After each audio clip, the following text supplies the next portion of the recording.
Hello, everyone. This is the Tiff and Jack Show, a podcast devoted to helping you dump the overwhelm and live the happy.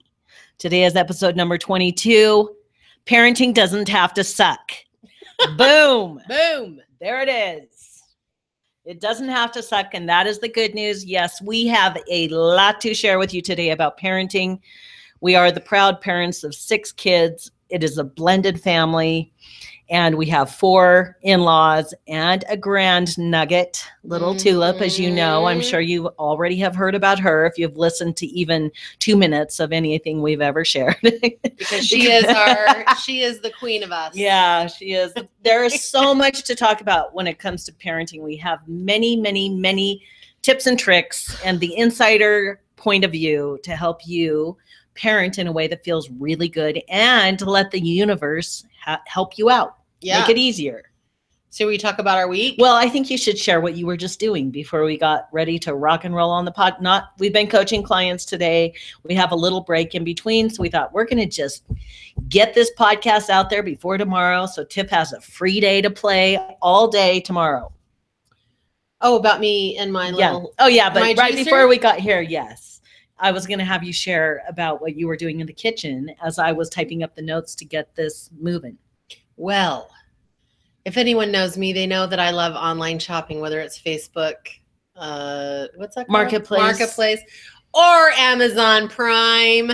Oh my God. So I just ordered myself an electric juicer, like lime, lemon, grapefruit, orange juicer. You know, the twisty turny top, not like a juicer that you throw all your vegetables in and it juices everything and pulls the pulp out. This is the spinny turny top juicer. I was just in there trying it out because I just got it 10 minutes ago, and I am totally stoked. Now, this is a woman that will buy a large bag of lemons from Costco. Or limes. Yes. And she'll sit and hand squeeze the juice out of those sons of bitches for hours just to make the world's best lemonade. I know we've talked also about the lemonade in more than one episode.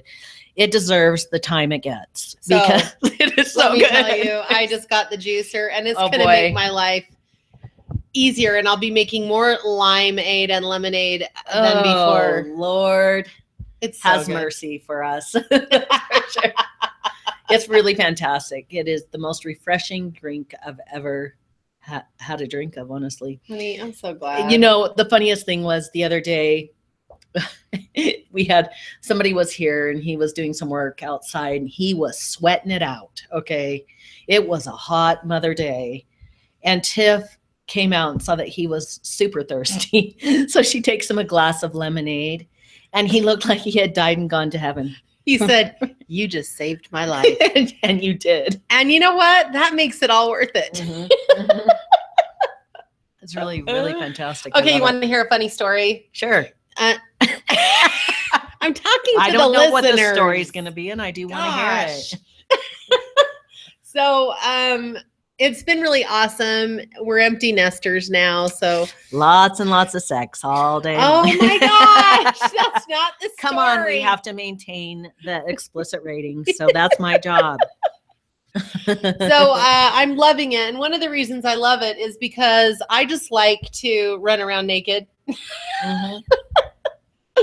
So it's just nice to walk across the room. If I don't feel like putting clothes on, it's just nice because we're here by ourselves. Well, I walked into the bathroom, took my daily shower. I think you told this story. About being naked in front of the cable man? Last week. No, I didn't. Well, either way, it's a great story. Well, you did. Yeah, we did.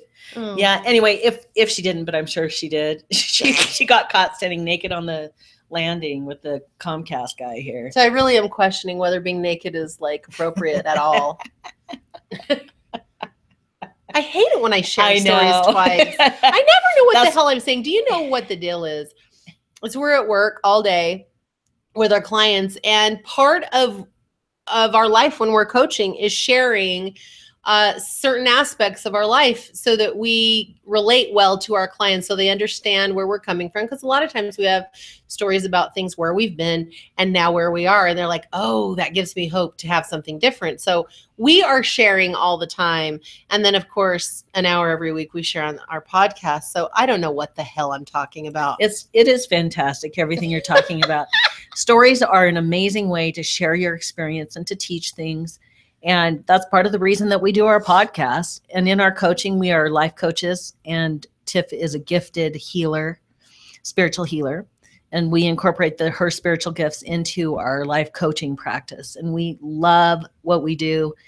We find great opportunity to support you, our listeners, by sharing our story, sharing the things that we're learning, sharing the things that are coming up that we can see need to be talked about. And today's topic is one of those things. It came in super clear, probably about 2 days ago, that today was a parenting topic, that we needed to talk about parenting. And, one of the things that I feel very blessed to, in my past, to have experienced, is I was a parenting teacher for years.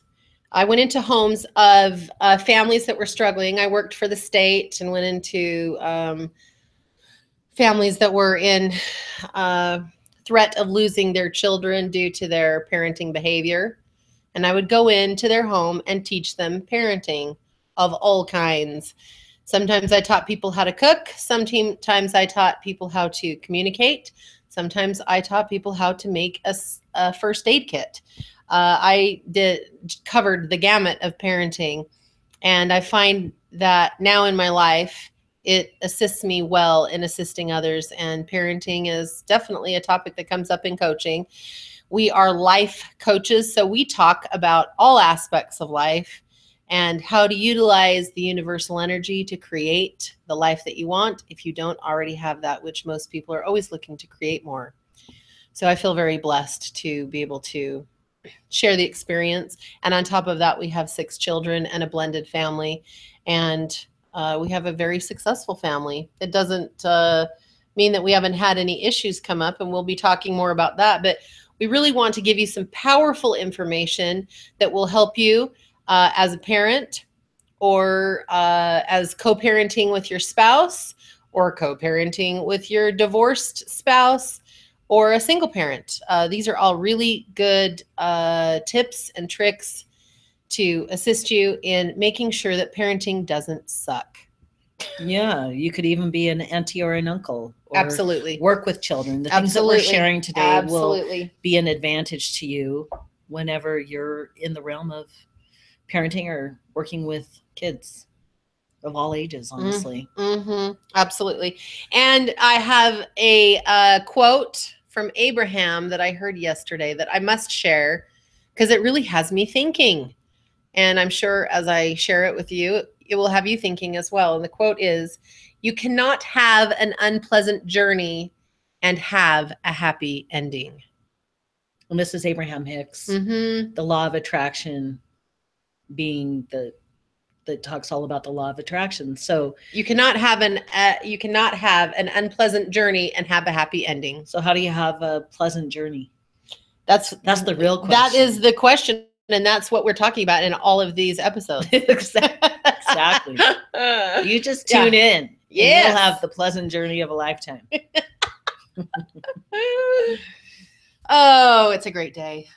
It's a gorgeous day. It's very hot, but it's so nice and cool in here. The air conditioning is just so nice and cool. Yeah. It feels really great. We've had some wild rain. Tiff's little planties, you know how it was so thirsty last week while we were recording. It is not thirsty today. In fact, I think it's a little overwatered from all the rain. Yes. It's been nice getting rain. I just am quite in shock how fast the year is flying by. We're almost to our birthdays, which is coming right up. Honey, it's in how many days? 4 days. Just this weekend. I will be 46 and Jack will be 59. 59. Or 49. One of the two. Oh, 49, I mean. Yes. I like being 49. I think it's amazing. I love that our birthdays are one day apart. Oh, God. Who would know? How did that happen? It's quite miraculous in and of itself. It's just one of those. We were born a day apart. Yeah. 3 years apart. Yeah. Well, yeah, that doesn't matter. We usually have big birthday party bashes for our birthdays. And we stopped doing that last year because we figured we wanted to stop celebrating everyone else for our birthday. Oh my God, the work that went into those parties, we would work nonstop for days. And then we'd get to the party and it would be on Tiff's or my birthday. And then we're totally wiped out. And I said, no more. You did? I thought we decided. I thought we did. Oh. But it's probably because I was whining about it or something. I think it might have been. Seriously. So this year we're going to do something special, just the two of us. And then our daughter gets home from Boston on Jack's birthday.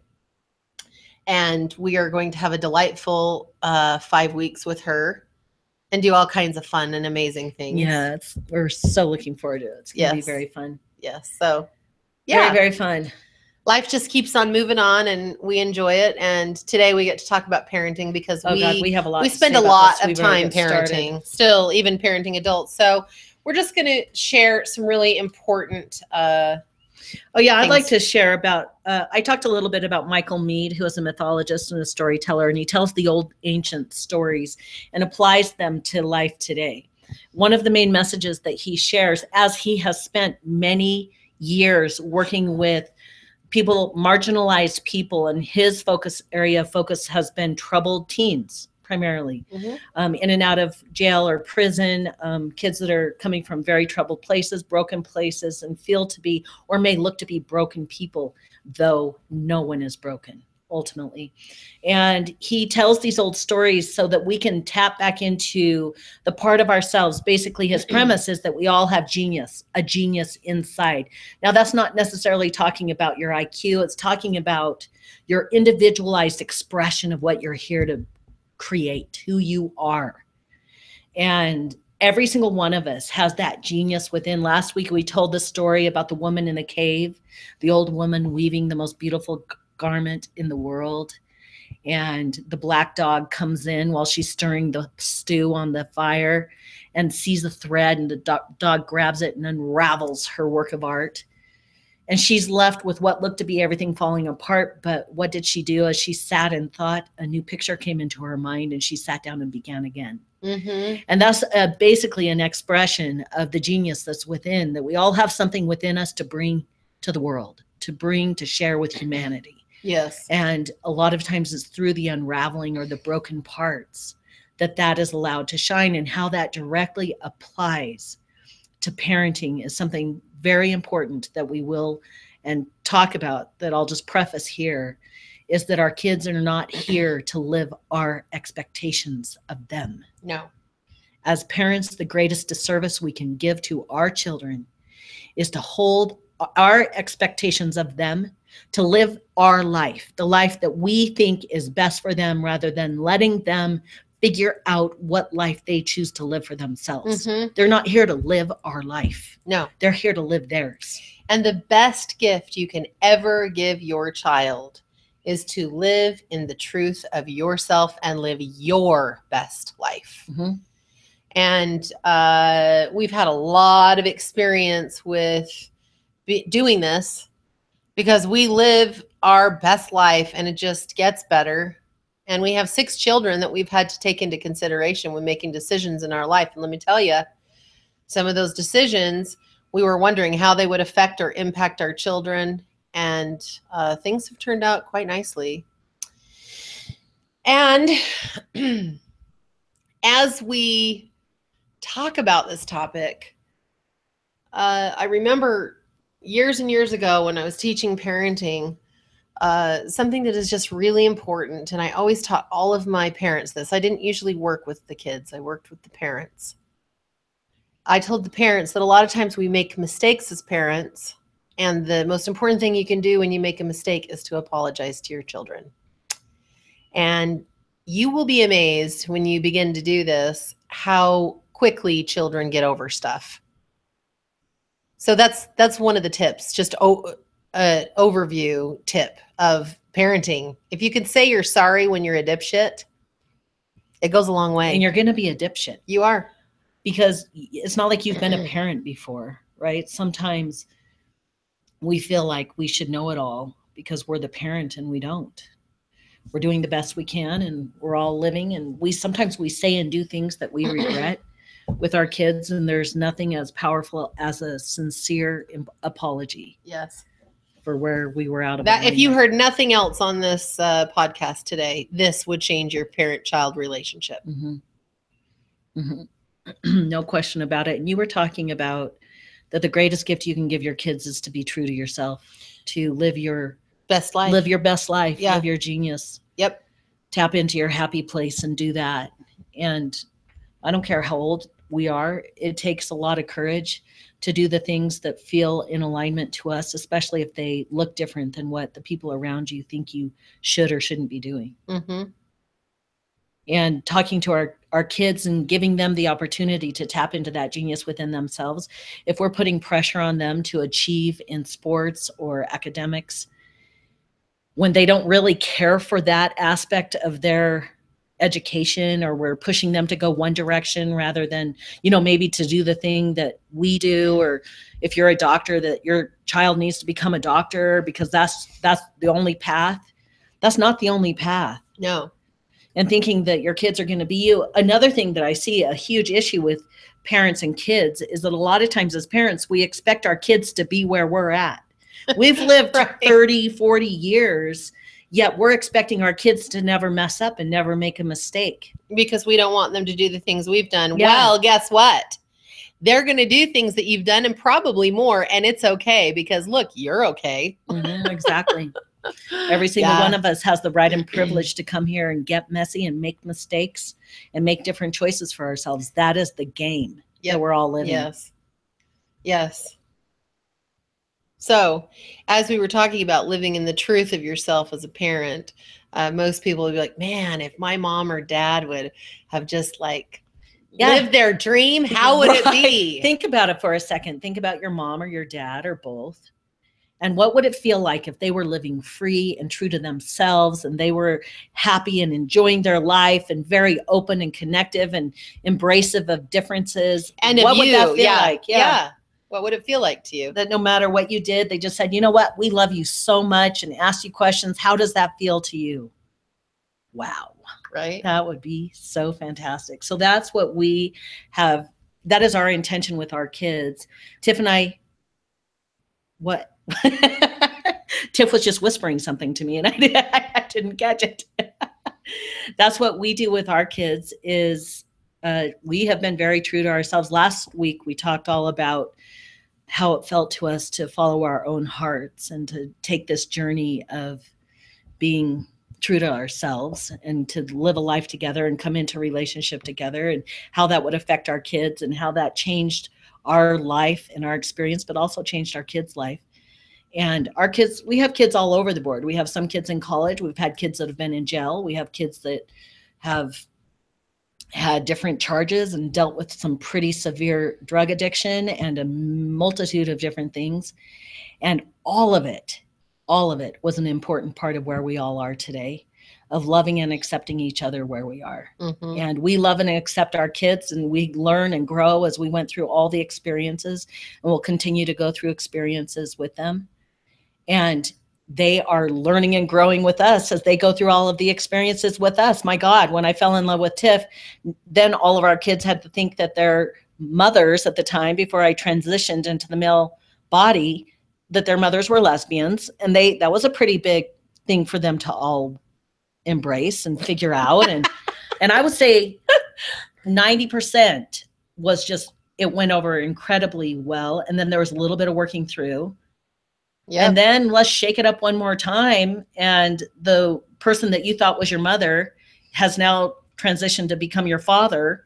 And you don't know what to call this person anymore.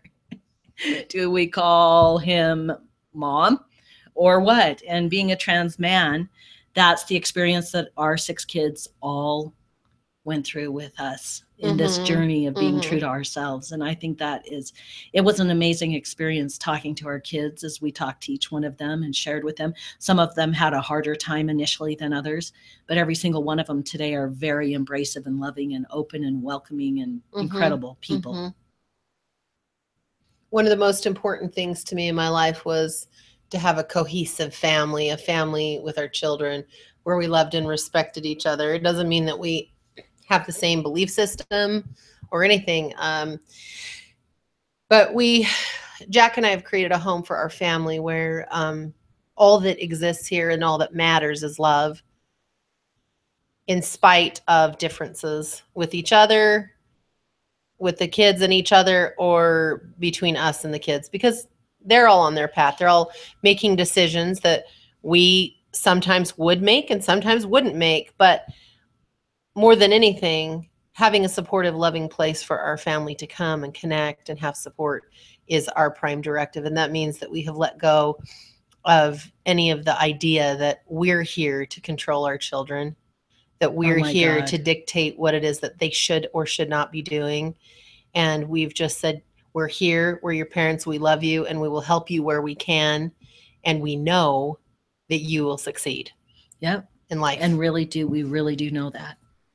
We can see it. And I realized just now that I didn't finish what I was saying about Michael Meade and him talking about parents that expect so much of their kids. And when we require our kids to excel at certain things because we feel that's what they have to do in order to be successful, what we're doing is shutting them off to that place within themselves where they are living their own unique longing, their own unique genius. And every one of us, that's the journey that we're here to do, is to tap into that place within ourselves and bring it out. And that is a beautiful gift to give our kids. And I know that parents are well-meaning most often because they just feel like their kids won't succeed if they don't do it a certain way. Well, and a lot of parents are attached to how things look about them if their kids don't succeed. True. And I'm going to be very bold and blunt on this. And some of you listeners out there are going to hear some stuff that you're doing that's probably not the best idea in parenting. If that's the case, it's okay. Parents are not perfect people. A lot of time we're growing up with our kids. And so part of being a teacher is just saying things in alignment. And then we as human beings have to hear things and maybe wake up to the idea that there may be a better way of doing something and clearing our junk out about it. There are many, many parents that are attached to the success of their children because it makes them feel like successful people and parents. We are not here to glow because of our children. So I hope I'm making that very clear. Yeah, they're not our source of worth. No, and that also means when our kids do dipshit things, that it doesn't minimize us either. We are here having our own personal experience to create our own personal life. And part of that is sometimes creating families. And that just gives us an opportunity to refine ourselves and become the best us that we can become and create our best life. And it's all because of relationship that we're able to do that. Your attachment to your children's success, it has nothing to do with the success of who you are. And it just squashes them. It just keeps them down. Those expectations sometimes really can block children from being able to really access what they're here to do and the joy that they're here to have because they're trying to do it right for mom and dad and or mom and mom or dad and dad. It doesn't matter. We really want to help you have a parenting experience that doesn't suck, and also to give your kids a child experience that doesn't suck as well. So Jack has something to share. Yeah, up until the age of 40, I was living my life by the rules, trying to follow all the rules of the religion I was a member of, and trying to live all the rules according to the family dynamic that I was raised in.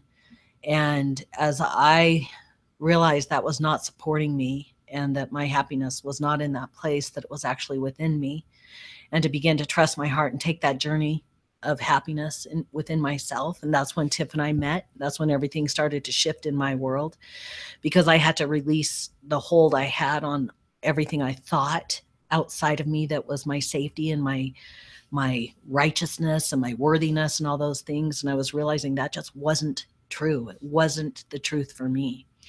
And as I made that journey and just trusting that following my heart was the answer, and looking at everything that I was going to have to let go of in order to do that, I held a thought in my mind, and I just continued to think at what would it feel like if my mom or my parent were taking this journey and following their heart, and I was a witness to it. What would that be like? And I continued to believe, and Tiff and I would talk about this, that this is the greatest gift you can give your kids, is to actually be true to your own genius, your own heart, your own happiness.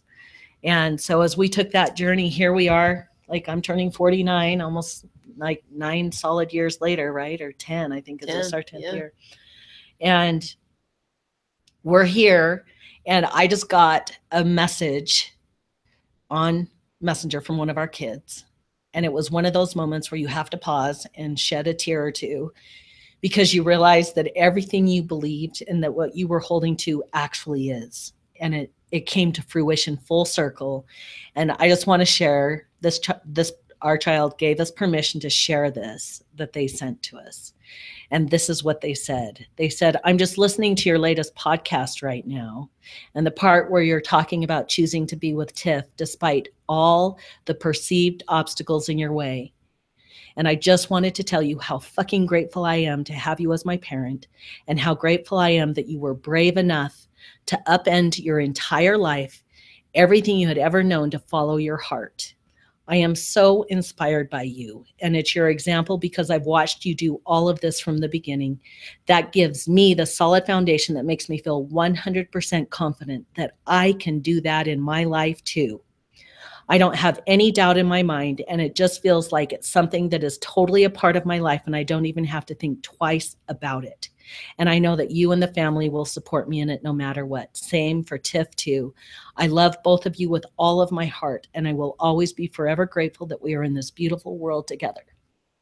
Now, what parent wouldn't want to hear that?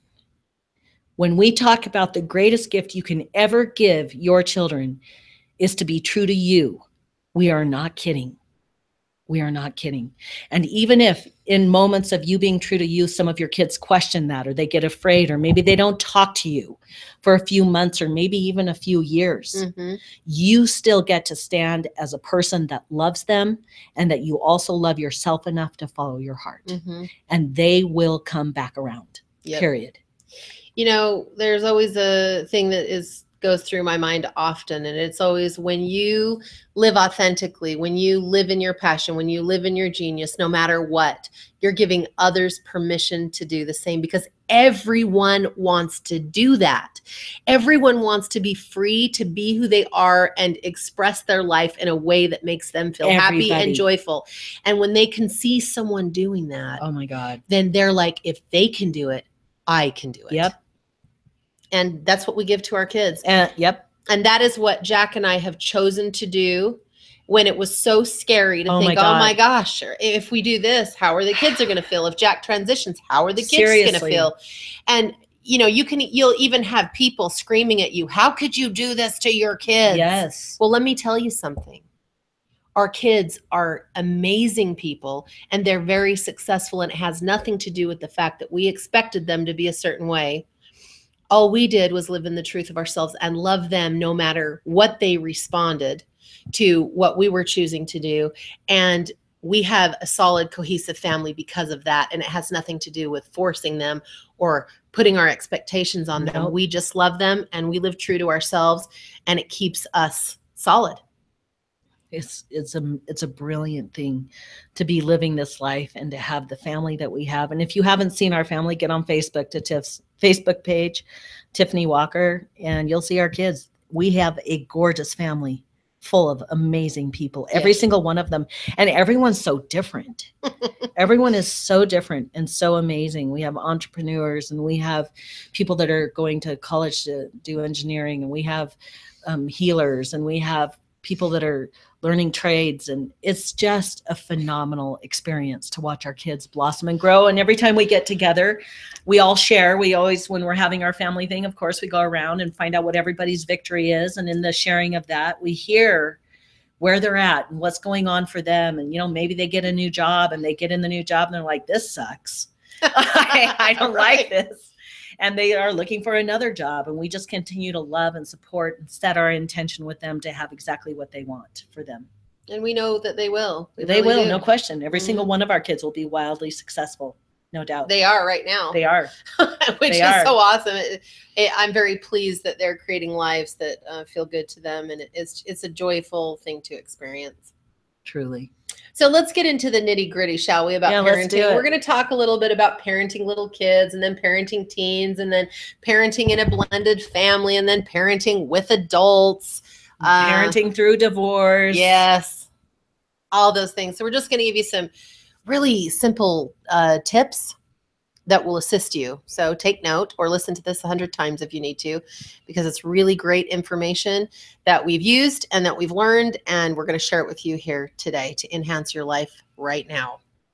So let's talk about parenting little kids. Well, let's just talk about having babies, right? We can be so afraid when we get this perfect little being in our arms. We want to do everything right. We just want to do it all right. Let me tell you something. Kids and babies are so resilient. Thank God. They are powerful little creatures. It's okay. Take a load off. You will make a million mistakes, and it's going to be fine. Yes. Just fine. It's going to be okay. It's an interesting thing. When you have a baby, they are reliant on every single thing that they need. And then we're just supposed to naturally know how to let go as they age, right? Yeah, good luck with that one. Yeah, especially as moms. Oh my gosh, it's like, oh my gosh, they just want to go do their own thing. And we're like, they're not going to be safe. They want to wear their own clothes. So while I was in doing my training to do the job that I was doing as a parenting teacher, I was in a big classroom full of people. And Victoria, my youngest biological daughter, was throwing fits because I wanted her. I finally got a girl. My firstborn was a boy, and I finally got a girl, and I was so excited so I could dress her up like a doll and just have this little girl that I could dress up and have fun with. And Victoria would not have it. She was very independent in her own way and what she wanted to wear and how she wanted to do her hair. And I was absolutely fit to be tied. We were fighting all the time because I was telling her what she was 4 at the time, mind you. And I was telling her, you have to wear this and this. And when we go to church, I want you to wear this. And she would cry. And then I would do her hair and she would cry. And I remember bringing it up in my class, and the professor said, you two are having a power struggle and it needs to stop. And I just thought, how dare you say I'm having a power struggle with my daughter? So ridiculous, I know. And he made a suggestion that I give her options. And so what I decided to do is I went home and I said, I'll tell you what, during the school week, as long as your clothes are clean, and your hair is clean, you can do what you want with your hair and your clothes as long as I get to dress you on Sunday. And we made a deal, and that's how we did it. That's awesome. And I gave her a choice. And that is the first thing I want to talk about raising little children, is we want to give them choices where we can so that they feel confident in their decision-making ability, which is, you can start from a very early age. You can say, would you like to have peanut butter and jelly sandwich, or would you like to have a bologna sandwich? And then they get to choose one or the other, and you give that to them. Do you want to go to bed at 7 o'clock, or do you want to go to bed at 7:15? You know what I'm saying? So it's like, if you give your children choices at an early age, they will begin to have confidence in their ability. And when they choose, you can say, that is a great idea. And then they start feeling confident that they can make choices that are awesome. So that is so important. It's just such a small thing that you can do, instead of like, you're going to do this and this and this, and you're going to do it right now. Giving choices. And that solved the entire problem with my daughter and I during the clothing fiesta. Yeah, and wouldn't it have been nice if you had bag work, which is our how you clear your limiting beliefs in our coaching practice. Wouldn't it be nice if you could have put in the bag what it means about you if your daughter is wearing scabby clothes? Totally. Then it means everyone will think I'm not a good mom and that I'm not, that's what happens.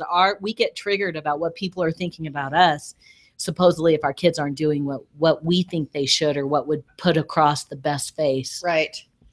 I just dressed all of my kids, boys and girls, in boy clothes. Yeah. Because you were a boy. Because I was having a transgender experience. Sorry, Chloe. Okay, the next thing to share about raising little kids is stick to what you say. Oh boy. Now there's a reason for this. True. This gives your child a sense of safety in life where they feel comfortable and they know that they can count on something. So if mom or dad says, yes, I'm going to do this, you do it, whether it's a positive thing or a punish type thing I'm losing my words. For instance, is the word I was looking for. If you give your child an ultimatum of like, if you don't get your chores done today, you're going to lose your iPad. It is very important that you follow through with what you said about the iPad until that consequence that you have shared is complete. I can't tell you how critical this is to not give in, because when you do, your child immediately feels unsafe. Isn't that crazy? It makes sense, but it is pretty wild. So don't say anything you can't and won't stick to. Now, I can guarantee you most of the listeners on this You've done it a million times. You've given in. And now okay. You know something different. Start you can today. do something different. Right. And also, if you say, yes, I promise that I'll take you to get ice cream tomorrow, you need to follow through. Yeah, you do. It's very important. These are just little tiny things that will make parenting life with your child so much easier. So give them choices so they begin to build confidence in their decision-making ability, and then keep your word so that they have a safe place to grow and learn. And then the next one is ask them questions and listen. Are you done with that? No, I just have something to say. Okay. Go ahead and say it. But I can wait till after your next point. Okay, so ask them questions and listen to what they have to say. That also teaches them how to have conversations and connect and engage. These are just 3 simple things you can do with your younger children that will enhance the family dynamic.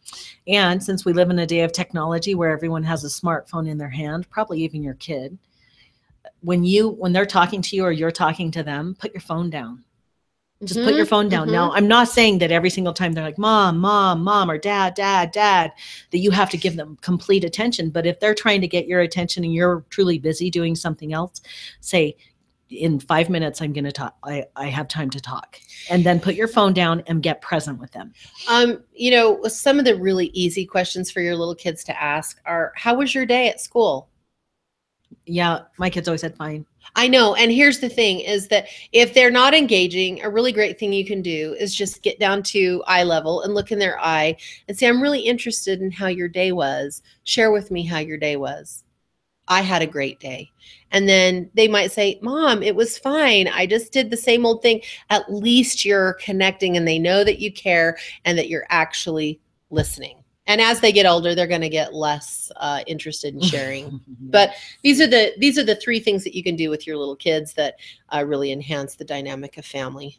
Okay, let's talk about teens. I thought you had one more thing. No, I just already said it. Oh, you did? Yeah. Okay. Parenting teens. The exciting years. Okay, this is also a time where you give them choices, just like when they're kids. And it may get closer to feeling like it sucks during that. Maybe we should say parenting doesn't have to suck so much, because sometimes we'll be sucky. Yeah, here's the deal with teens is as they hit their hormone changes, things can get a little chaotic, and that's normal. That's a typical thing that happens, but there's some things that can make it less sucky. Okay. So giving them choices, but their choices aren't going to be between bedtime at 7 or 7:15.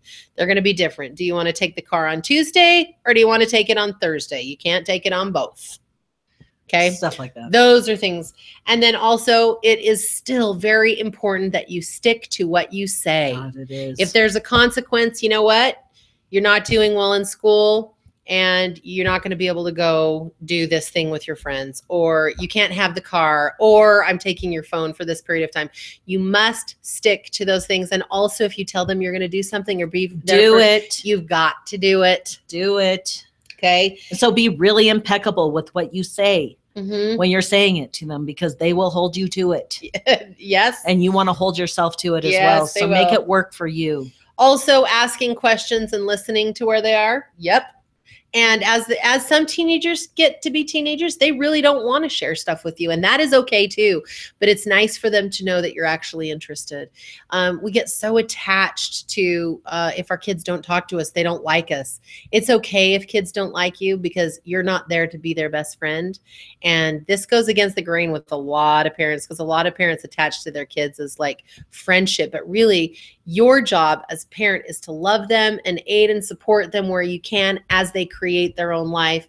You're not meant to be best friends, because best friends have a completely different relationship than parent to child. Yep. And as they age and turn into adults, there's a lot more friendship experiences, but you will always be a parent. You will always be someone that they can turn to or count on.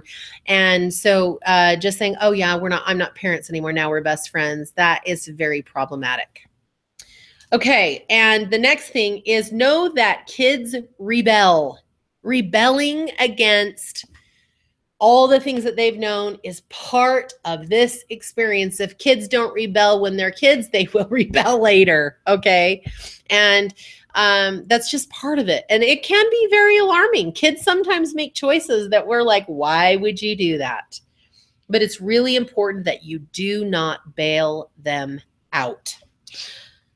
Truly, that's where the most powerful learning comes in. And when kids are making choices that puts them in very hard scenarios, one of the best questions you can ever use is when they come to you and they're like, oh, I did this, or this is happening. You just look at them and say, what are you going to do about that? And pause and don't say anything. What are you going to do? What are you thinking about this? What are you going to do about it? And let them begin to troubleshoot and use their mind to think about what they can do.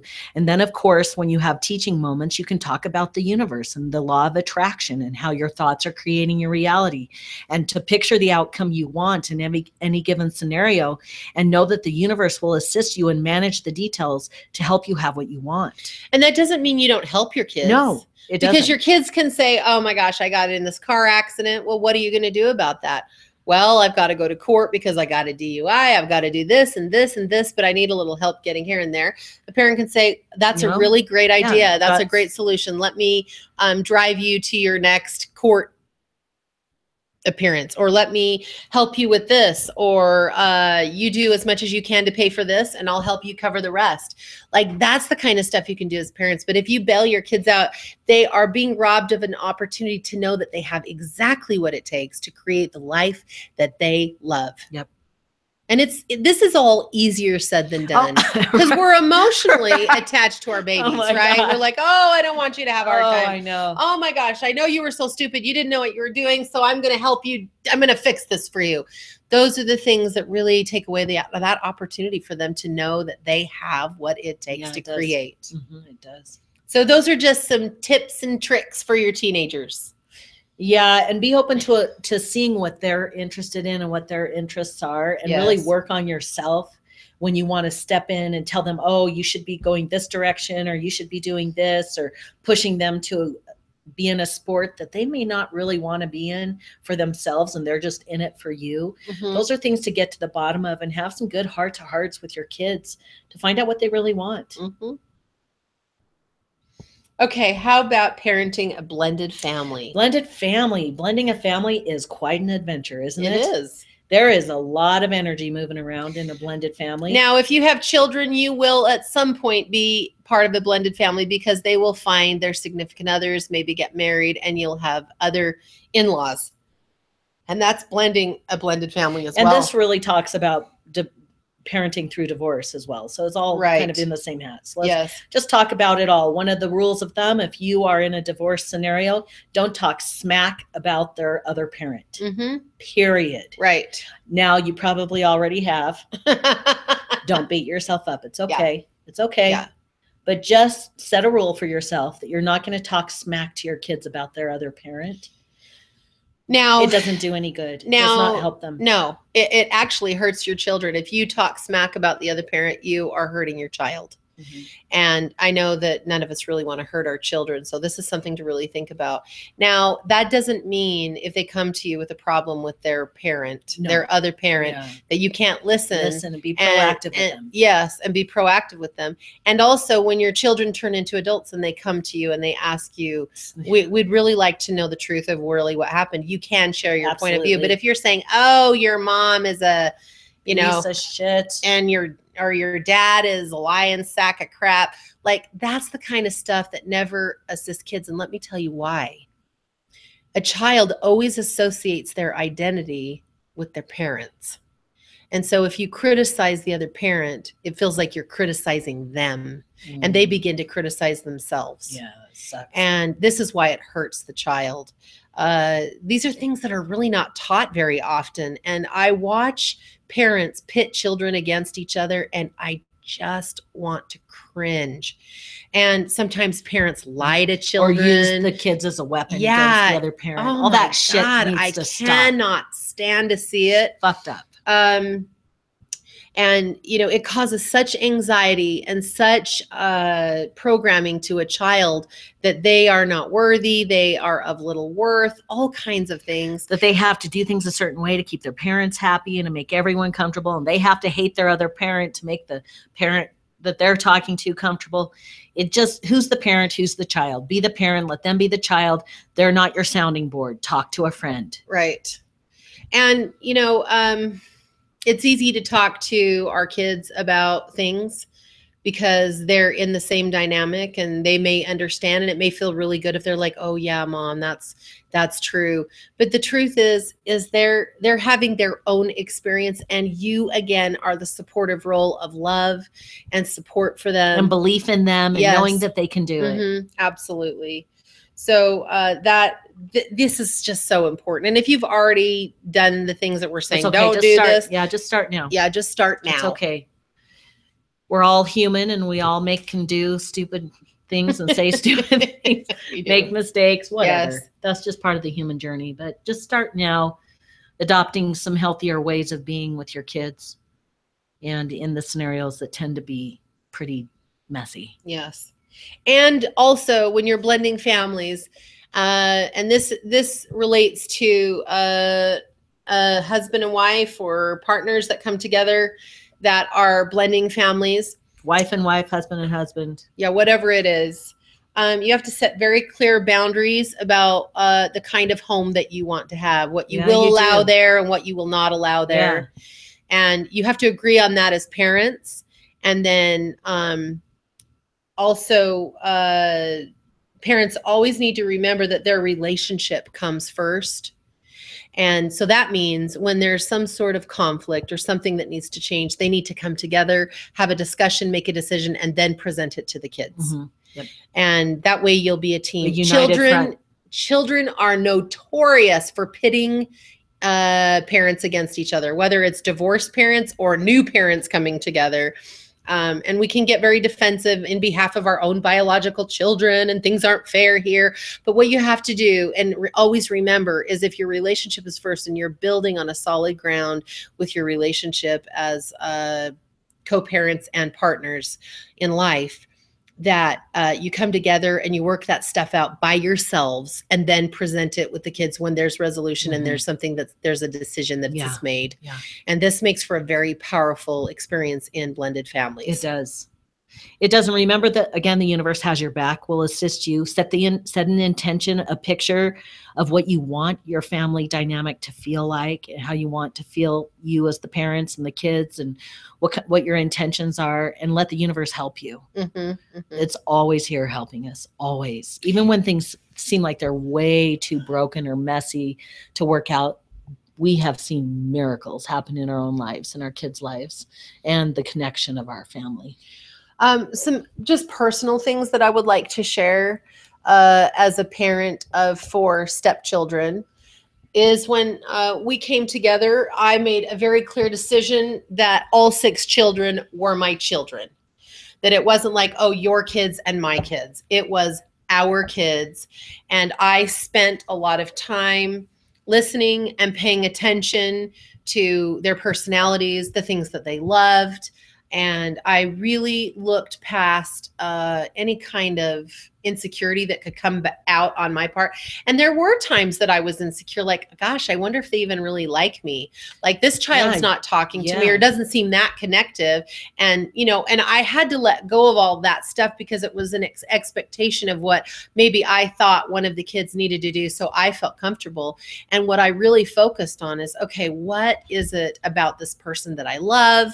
What are the things that I can do as a mom to be supportive in a supportive role? And that's what I focused on. And it really changed a blended family feeling to more of a just a unified normal, experience. a unified experience. Really, and one thing with our kids is we don't expect our kids to be a certain way so we feel comfortable. Nope. And it's a damn good thing, because there are certain things that our kids try to do or that they do that make me feel a little uncomfortable. Yeah, but it's not their job to make us feel comfortable. No, ever. No, it is not. No. And one thing is, your kids move into adulthood, as you were Tiff, you were just saying about, oh, they're not reaching out, or they're not talking to me, or this or that. Right. Our adult children are moving into their adult experience. They're establishing life on their terms, out independently in the world. So you probably won't hear from them in the same way as them living in your house. It's true. They're experiencing life, and who are they, and their relationships, and what do they want, and having babies, and all these things. And that's why it's important as a parent, if you want to create a space where your family comes together, you're in charge of creating it. Yes. Not them. Yes. You're the parent. So if they don't call you, stop whining and call them. Right. Because let me tell you something. Think about when you get in a relationship. Do you call your mommy and daddy every night? Nope, you don't. It doesn't happen. So when your kids find their significant other, they're going to be creating their own life. And that means that you're not going to be the center of their universe anymore. And that is normal. Okay. I think that happens right after about the age 6. Right. They start realizing you're not the center of their world. Yes, totally. So one thing that Jack and I do is once or twice a month, we have family Sunday dinners, and we bring everyone together that can make it, and we connect and eat really good food and laugh and drink lots of yummy alcoholic beverages. Sometimes it's gourmet, and sometimes it's pizza and beer. Yeah, and sometimes it's just juice. But we create a space, even more so, I create these experiences to bring our family together. And then I always check up on our kids. I don't expect our kids to check up on me. That's not their job.